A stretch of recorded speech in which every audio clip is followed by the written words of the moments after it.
We're going to get up to speed with this major, scary escalation in the war between Russia and Ukraine. What the heck is going on? Am I the only one who's getting a little concerned or very concerned that this war, this conflict between the East and the West continues to escalate and escalate? And what is going on with the price of gold and silver, for that matter? They are the safe haven assets.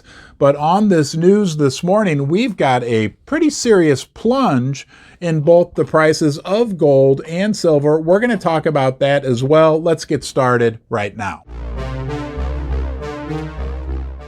We're going to start with the situation in Ukraine and finish up talking about precious metals in Ukraine. The situation continues to escalate. Somebody blew up Vladimir Putin's gas pipelines that ran from Russia to Europe. Those were economic arteries for the Russian economy, big major pieces of energy infrastructure owned by the Russians. Somebody blew them up, Nord Stream 1 and 2. We knew that happened. And then a few days back, somebody blew up the bridge that connects Russia to the Crimean peninsula. Now, you got to realize, from what I've been able to learn about this bridge, it's basically like the Golden Gate Bridge of Russia. It was kind of a pet project of Vladimir Putin's. One of his childhood friends actually built it. He was very proud of it. He was there on the opening day, and they bombed it on his 70th birthday. Vladimir Putin was very angry, and in retaliation, he launched a salvo of cruise missiles against 20 Ukrainian cities. Almost every major city in Ukraine was hit. They targeted energy infrastructure, military infrastructure, communications infrastructure. The Ukrainians claim that they shot down about 40 missiles, but obviously a good number of them hit their targets. Thank you for joining me here in Ron's Basement. I know it's kind of a Debbie Downer day when we look at the news, we look what's going on in the world, but hey, we can still smile. There is scientific proof that just smiling, give it a try, will make you feel better. If you want to feel better in the future, come on back to Ron's Basement. You can subscribe right here. Please give the video a thumbs up. Leave a comment in the comment section below. I'll look forward to hearing from you. Now let's get back to the video. There were even reports that President Zelensky's headquarters were hit and a German diplomatic building. Look, this is a developing situation. We'll have to see and get confirmation on all of those reports, but we do know that it's knocked out electricity, water, and internet for a large part of the Ukraine country. No matter how we slice it or dice it, this was a big attack, a major escalation in what was already a very tenuous situation. And now we know Russia is gearing up for even a more extreme level of warfare. They've mobilized 300,000 people for their military.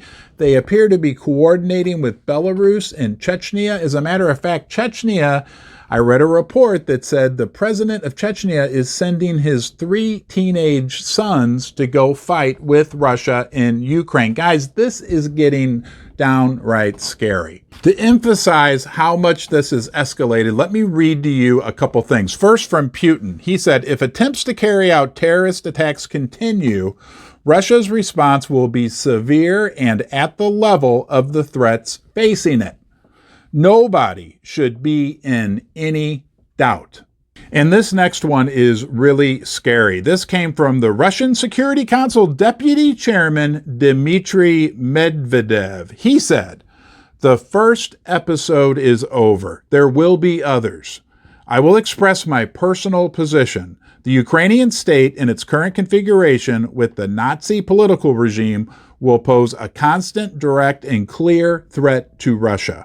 Therefore, in addition to protecting our people and protecting the country's borders, the goal of our future actions should be a complete dismantling of the political regime in Ukraine.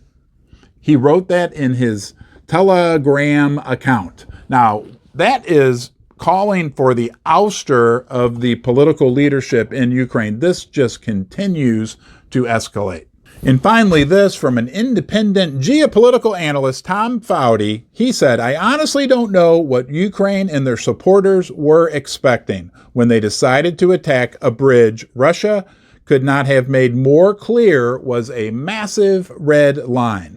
They're forcing Putin's hand even when he has been massively lethargic to play it." So how do you feel about all this? When I look at the reality of what's going on right now over there, it's downright scary. The situation only appears to escalate and escalate. And of course, there's a tremendous amount of human suffering going on, which is horrible in this day and age. You hate to see, you hate to think about the children, just the general people of the world that are probably all really nice people who are being caused to suffer because of what is going on right now. When we look at gold and silver, for us, on our own little selfish personal levels, it's also a little depressing. Again, they've been getting pummeled this morning, and in the face of what is probably the most heightened level of geopolitical risk that we've seen in decades, if not this whole century, definitely.